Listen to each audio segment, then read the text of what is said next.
सध्या आम्ही सगळे शेतकरी आणि क्रांतिकारी शेतकरी संघटनेचे मावळे मुंबईच्या आझाद मैदान पोलीस स्टेशनमध्ये आम्ही आहोत.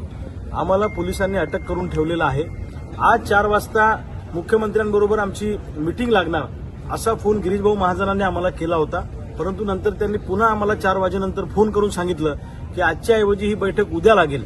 त्यांना आम्ही सांगितलं की ठीक आहे, इतके दिवस थांबलो, अजून एक दिवस आम्ही थांबू, पण उद्या जर का आमच्यासोबत गंडवागंडवी करायचा प्रयत्न केला किंवा बदमाशी करायचा प्रयत्न केला तर सरकारला हे महागात पडेल. लक्षात ठेवा, आज जे काय आंदोलन विधान भवनासमोर झालं, हा आंदोलन फक्त ट्रेलर होतं. लक्षात ठेवा, पिक्चर बघायचा असेल तर तुम्ही एकदा येणाऱ्या काळात आमच्यासोबत बदमाशी करून दाखवा.